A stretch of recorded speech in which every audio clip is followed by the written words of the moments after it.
pessoal, na última aula nós vimos sobre os Estados-membros, né, a formação dos Estados-membros, e agora nós vamos passar para os municípios. O município, ele pode ser definido como uma pessoa jurídica de direito público interno e autônoma, óbvio que nos termos e de acordo com as regras estabelecidas na Constituição Federal. Agora nós vamos para a formação dos municípios.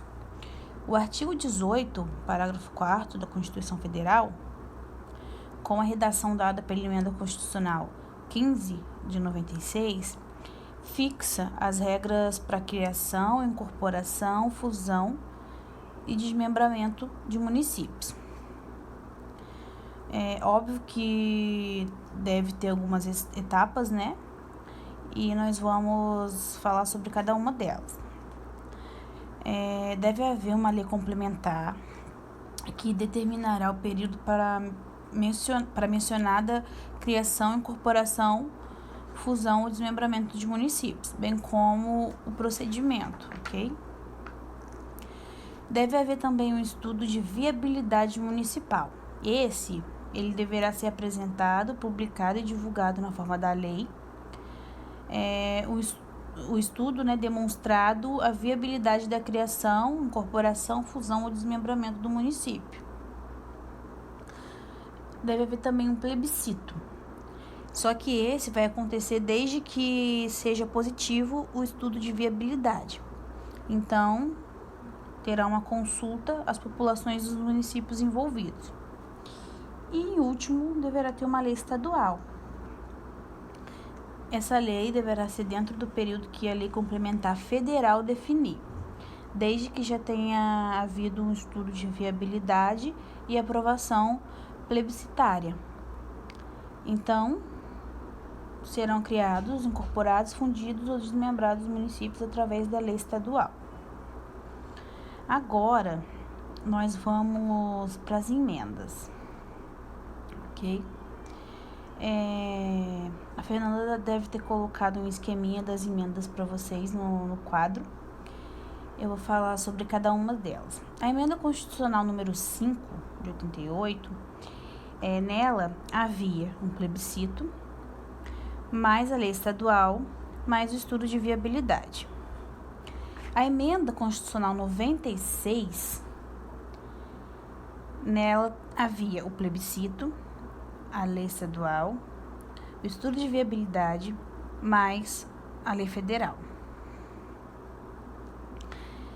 Só que buscando regularizar, as situações de vários municípios, o Congresso Nacional, ele promulgou a emenda número 57 de 2008, no qual ele acrescenta o artigo 96 ao ADCT, que dispõe sobre a convalidação dos municípios criados até 31 de 12 de 2006.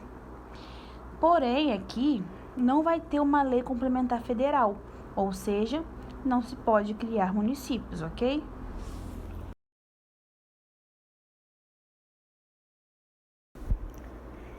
Agora, nós vamos entrar nas intervenções, que será a nossa última matéria antes de entrar nos 3 poderes, né? Sobre a intervenção, gente, nós temos a intervenção federal e a estadual. Agora nós vamos tratar da intervenção federal.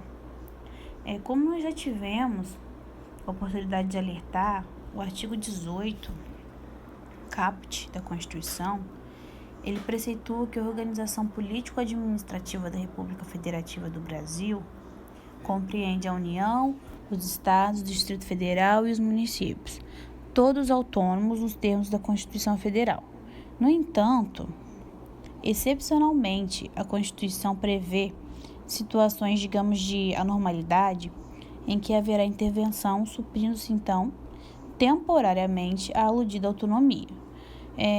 Sobre a intervenção federal, nós temos 2 tipos, a intervenção espontânea e a provocada. A espontânea, nesse caso, o presidente da República age de ofício, é um ato discricionário, e ele vai agir nos casos que estão dispostos no artigo 34, inciso 1, 2, 3 e 5. Eu dou uma dica para vocês que eu fiz na minha prova, que foi marcar o VAD com cores diferentes, porque assim ajuda a memorizar cada caso para cada tipo de intervenção. Então, por exemplo, eu marquei nos casos da intervenção espontânea, que é o artigo 34, inciso 1, 2, 3 e 5, eu marquei de rosa, por exemplo. Já na intervenção provocada, nós temos a intervenção provocada por solicitação e por requisição. Aí eu também marquei de uma outra cor, né, para me ajudar a memorizar.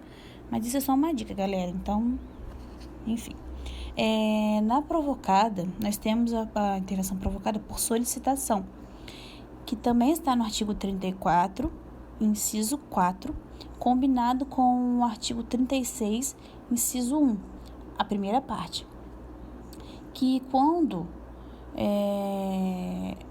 houver uma coação ou impedimento sobre o poder legislativo ou o poder executivo, impedindo assim o livre exercício dos poderes, a decretação da intervenção federal pelo presidente da República dependerá de uma solicitação do poder legislativo ou do poder executivo.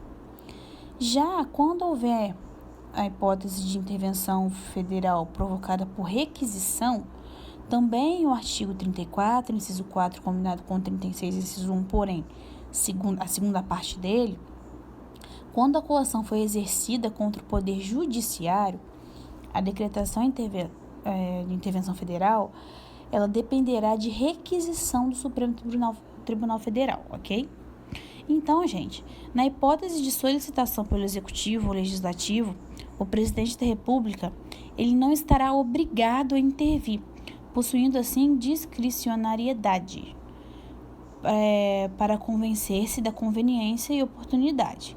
Por outro lado, havendo requisição do judiciário, não sendo o caso de suspensão da execução do ato impugnado, o presidente da República estará vinculado e deverá decretar intervenção federal sob pena de responsabilização. E referida essa intervenção, ela vai se materializar-se por meio do decreto presidencial de intervenção, que especificará a amplitude, o prazo e as condições de execução, e em que, se couber, nomeará o interventor, ok? Devendo ser submetido ao posterior controle político do Congresso Nacional, que tem um prazo de 24 horas, sendo que, se este não estiver funcionando, será feita uma convocação extraordinária no mesmo prazo, no prazo de 24 horas, pelo presidente do Senado Federal. E, galera, conforme visto, o Congresso Nacional, né, no caso o Legislativo, ele realizará esse controle político sobre o decreto de intervenção.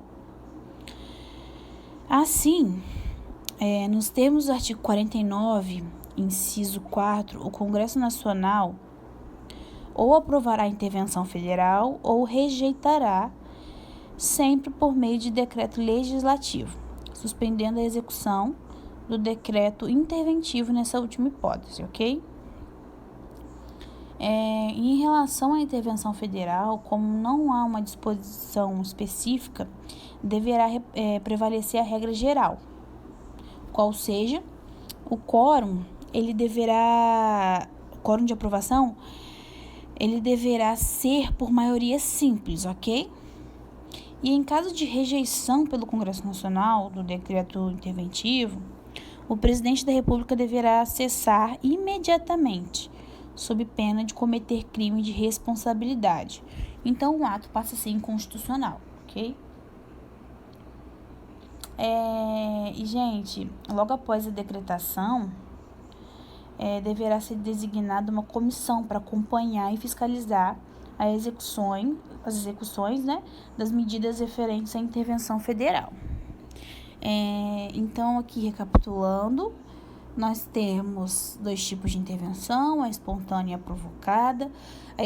A espontânea, ele é um ato político do chefe do executivo, só que ele decreta essa intervenção de ofício, né? é um ato discricionário, o interventor pode ser qualquer pessoa, e já na provocada nós temos por solicitação ou por requisição. Essa provocada, ela depende de alguém, né? A por solicitação é um ato discricionário e a de requisição não, é um ato vinculado, ok?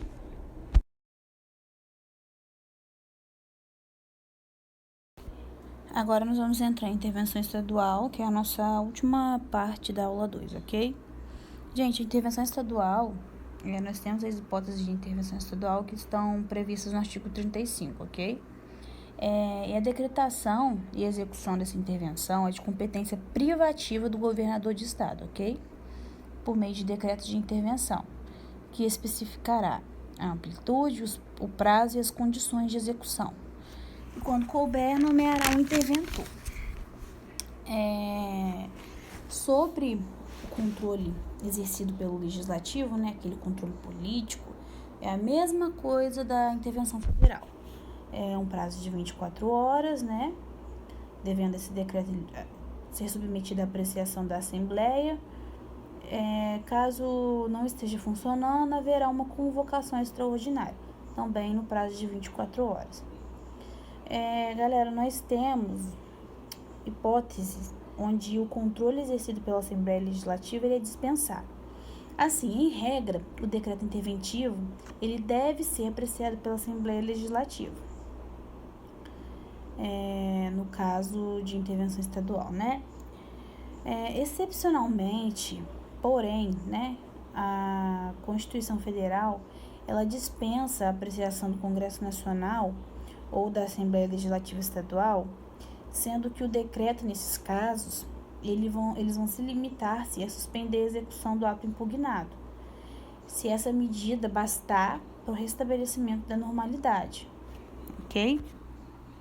A hipótese em que o controle político é dispensado ocorre quando o Tribunal de Justiça ele der provimento à representação para assegurar a observância de princípios indicados na Constituição Estadual ou para prover a execução de lei, de ordem ou de decisão judicial, beleza? No entanto, se a suspensão da execução do ato impugnado não for suficiente para o restabelecimento dessa normalidade, o governador de estado então decretará a intervenção no município, submetendo esse ato à Assembleia Legislativa, que estando em recesso, como eu disse, será convocada extraordinariamente. Sobre o afastamento das autoridades envolvidas, é bem importante também. No decreto interventivo, ele especificará, né, a amplitude, prazo e as condições de execução. O governador, ele nomeará, quando necessário, o interventor, afastando, então, as autoridades envolvidas. Gente, cessando os motivos da intervenção, as autoridades afastadas dos seus cargos voltarão normalmente, salvo por impedimento legal, ok? Isso está no artigo 36, parágrafo 4º. Tem uma súmula também que é bem importante, que é a súmula 637. Gente, aqui ela fala que não caberá recurso extraordinário quando o Tribunal de Justiça defere pedido de intervenção estadual em município, ok? Então, não cabe recurso. É uma ação de executoriedade de lei. Eu coloquei para vocês que nós temos, né, a intervenção de ofício e a provocada.